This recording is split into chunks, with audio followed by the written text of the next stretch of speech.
The concept of vampirism traces back to ancient times, to the era of the hunter-gatherer, who discovered that when blood flowed out of a wounded beast or a fellow human, life itself drained away.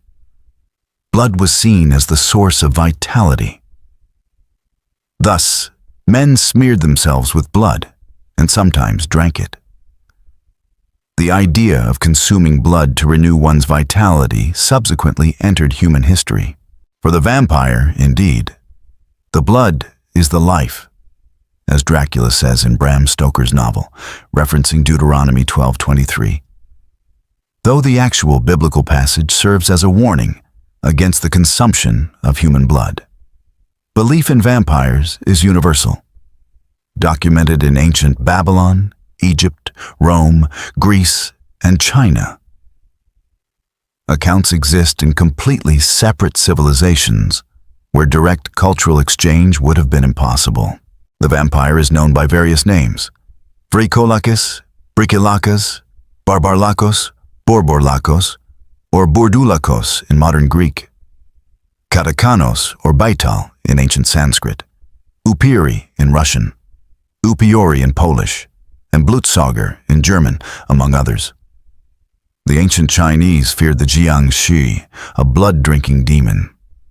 Reports of vampires in China date back as far as 600 BC.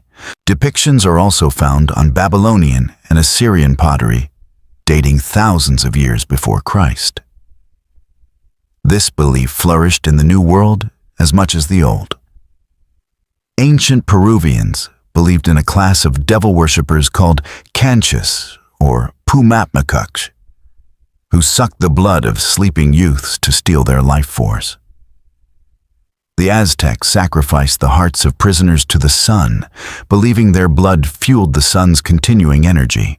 In ancient Greece, there were the Empusa or Lamia, similar to vampires, horrible winged demon women who lured handsome youths to their deaths to drink their blood and eat their flesh. Lamia was once a beloved of Zeus, driven insane by his jealous wife, Hera. In her madness, Lamia killed her own children and took to roaming the night, killing human children out of revenge. According to ancient Semitic belief, the first woman on earth was Lilith, or Lily too. In the Talmud, the book of Jewish laws and traditions, Adam had a wife before Eve named Lilith. However, she was disobedient and challenged Adam's authority. In a fit of rage, she left him, despite the efforts of 3 angels, Sanvi, Sansanvi, and Samanjalav, to convince her to stay. Because of her defiance, her children were killed, and she was transformed into a night-roaming monster.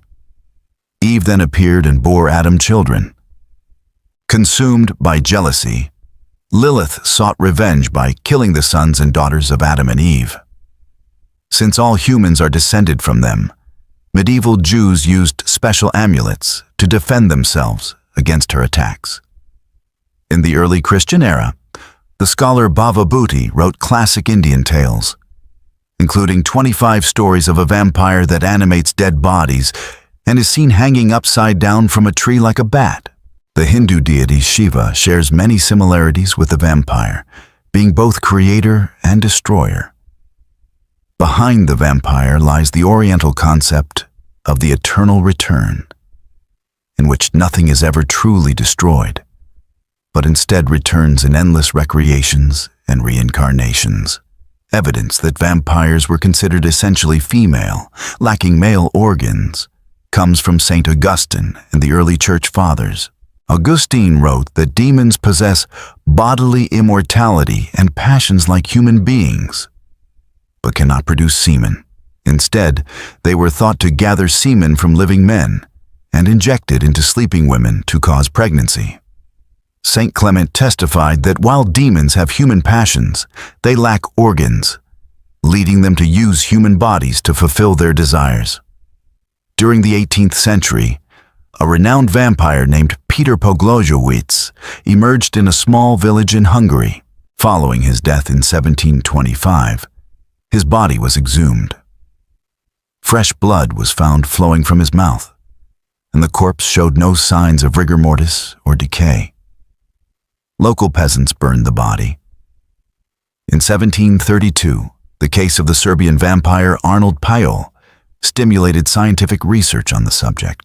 At the height of the Age of Reason in 1751, the Dominican scholar Augustin Calmet wrote a formal treatise on vampires in Hungary and Moravia. Vampire beliefs remain particularly strong today throughout southeastern Europe, especially among modern Greeks. The island of Santorini is infamous for its vampires. An old Greek proverb says, "Bringing vampires to Santorini," meaning a redundant act, similar to carrying coals to Newcastle. Orthodox practices of excommunication bolstered these beliefs. When Orthodox priests issue an order of excommunication, they add the curse, "And the earth shall not receive your body." This signifies that the body will remain uncorrupt and entire, and the soul will find no peace. In this context, a non-decaying body is a sign of evil. It is worth noting that the historical Dracula, having converted to Roman Catholicism late in life, forsook the light of orthodoxy and was thus considered a candidate for becoming an undead. In Transylvania, garlic is a powerful weapon used to deter vampires. Windows and doors are anointed with it, and farm animals are rubbed with it for protection. Peasants consider garlic a medicinal plant. Anything that wards off disease is regarded as white magic, capable of repelling demons and werewolves. Other defenses include wild rose thorns and poppy seeds scattered on the path from the cemetery, based on the belief that vampires are compulsive counters and must pick up every seed, delaying them until dawn.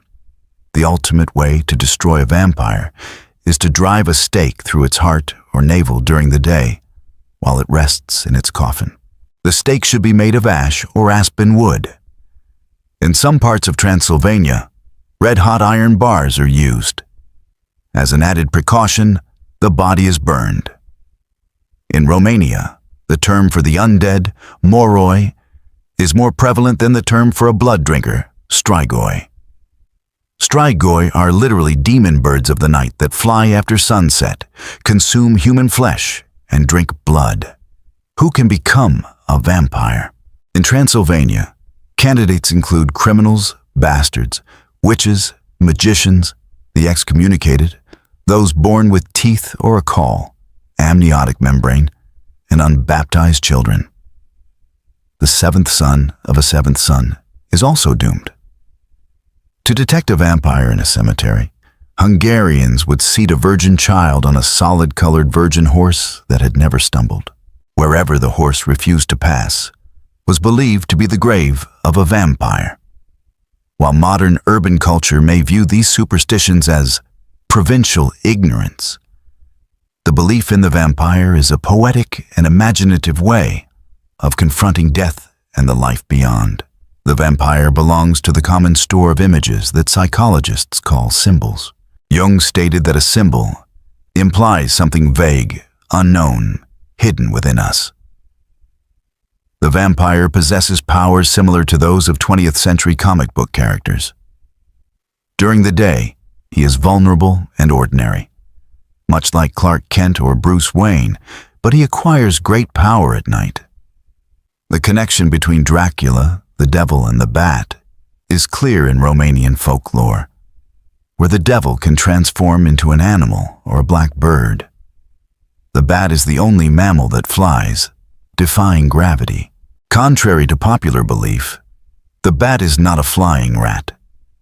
Its wings are actually elongated, webbed hands, making it one of the most versatile creatures in the world.